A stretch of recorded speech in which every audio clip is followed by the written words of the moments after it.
I think the best way to start this is with a story. So I'd like to begin at the beginning and discuss about once upon a time.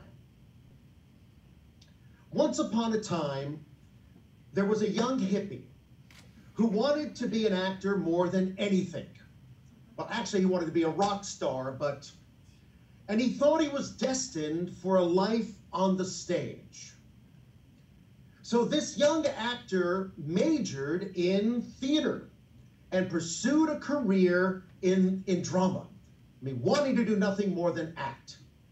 Since he was hairy and could grow a beautiful beard even as a child, he got to play lots of old men. Eventually, this talented but rather disappointed actor discovered a love of teaching. So he got a doctorate in theater history, literature, and criticism, and became a theater professor at the renowned Carnegie Mellon University. He quickly settled into a routine of teaching, committee meetings, your typical university administration.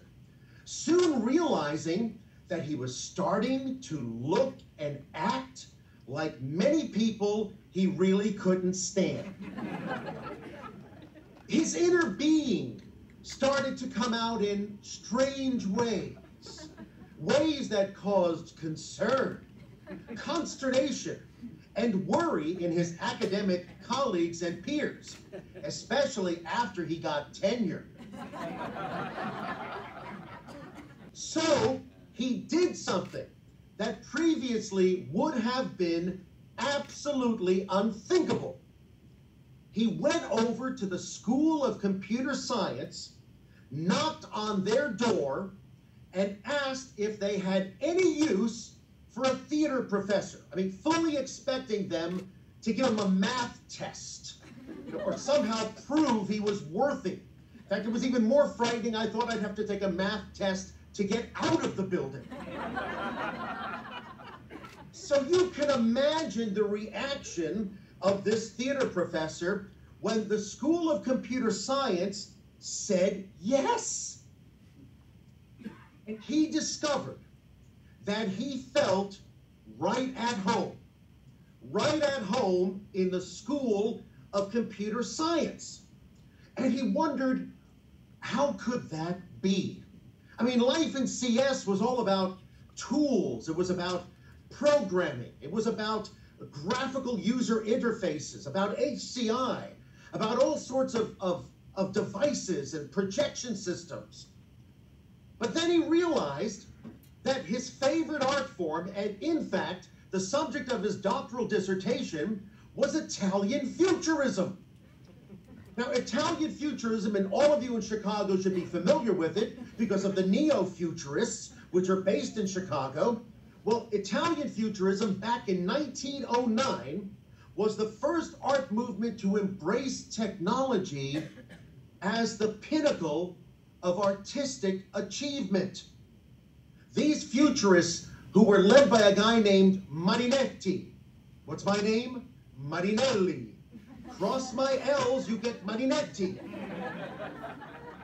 He was the first man to own an automobile in Milano, and in fact got into an accident that he felt transcended his human spirit, and he became a futurist.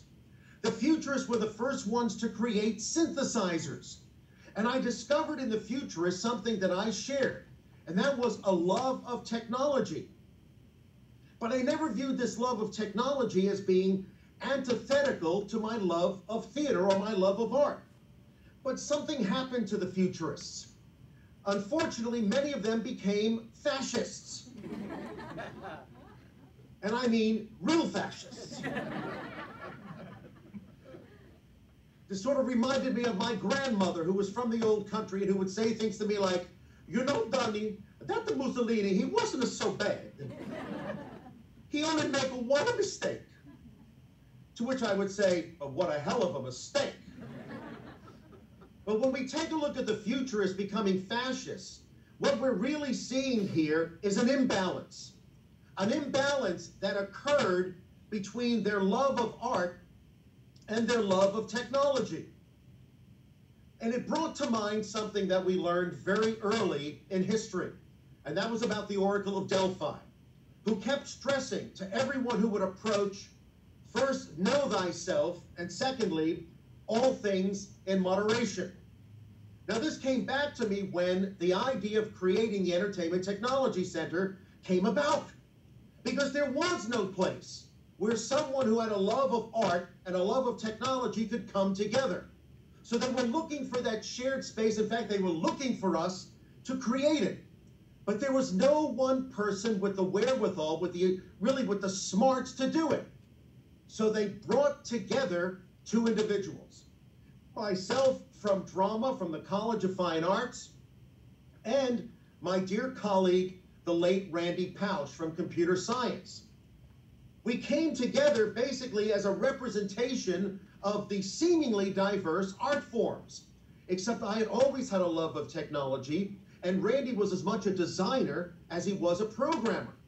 And both of us subscribed to the edict of Marshall McLuhan that those who distinguish between education and entertainment don't know much about either. In the same way that we basically believe that those who think there is a real distinction between art and science don't really know much about either. So at first, we really played up this divide because it was something everyone expected. In fact, in the picture you're looking at, we always said it was Don Marinelli on guitar and Randy Pausch on keyboards, stressing this divide.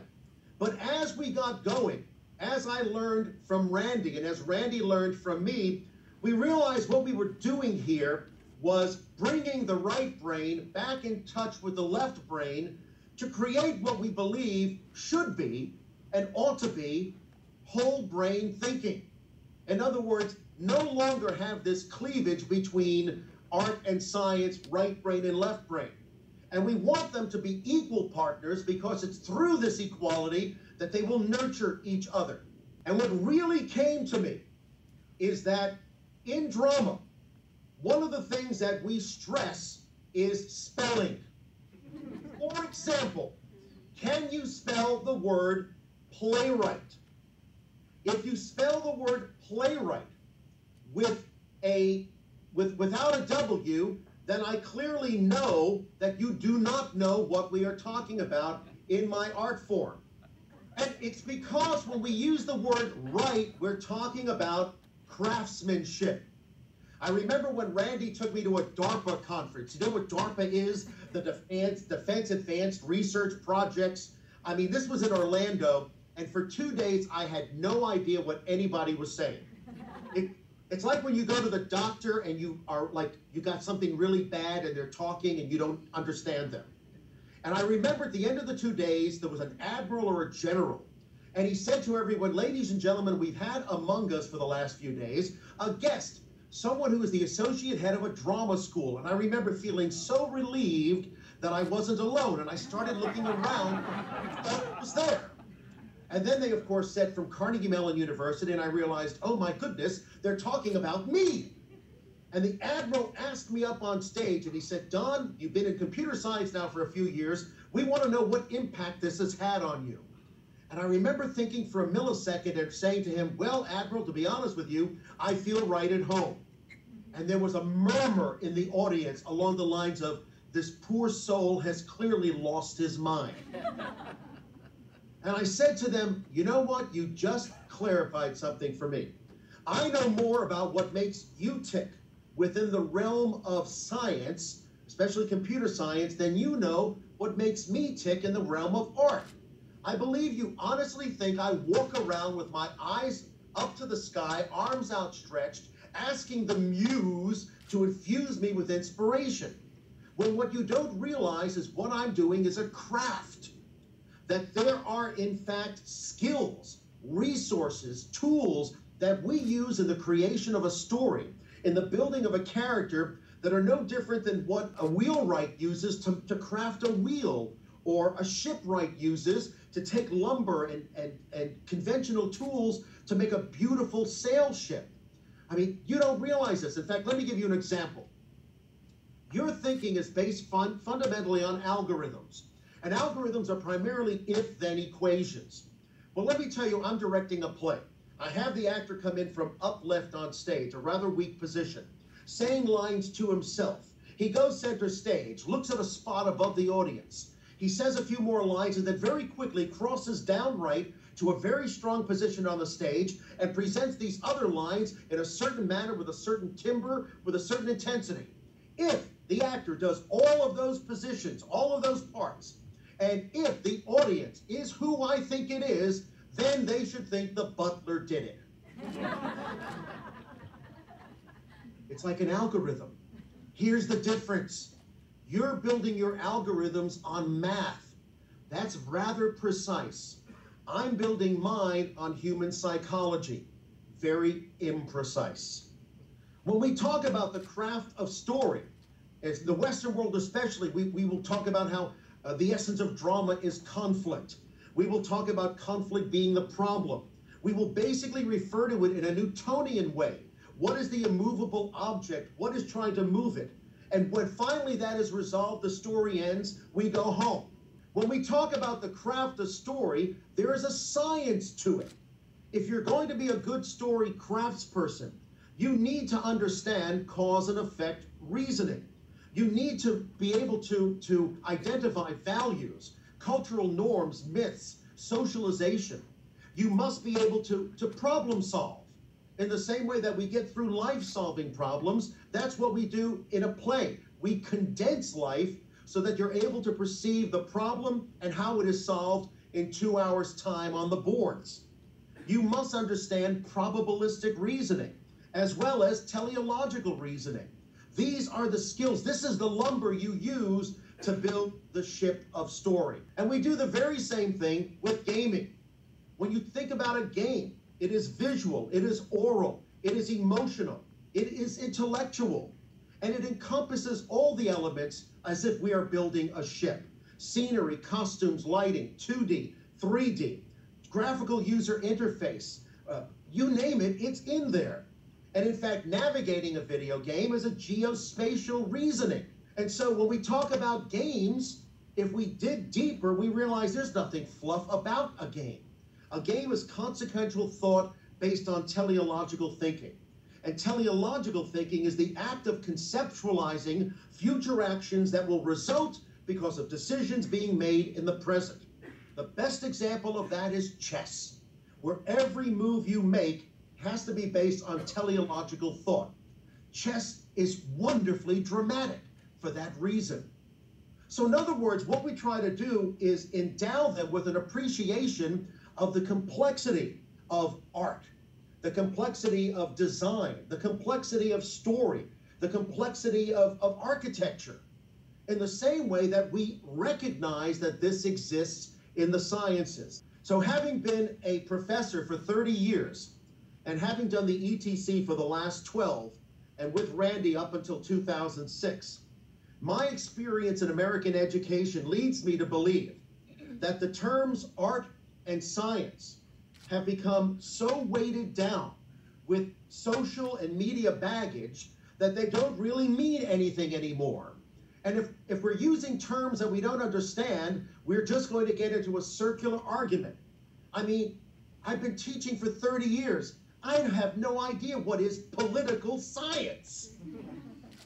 So, the term that I keep coming back to, the term that I find myself using more and more with the young people in my program, is that of craft.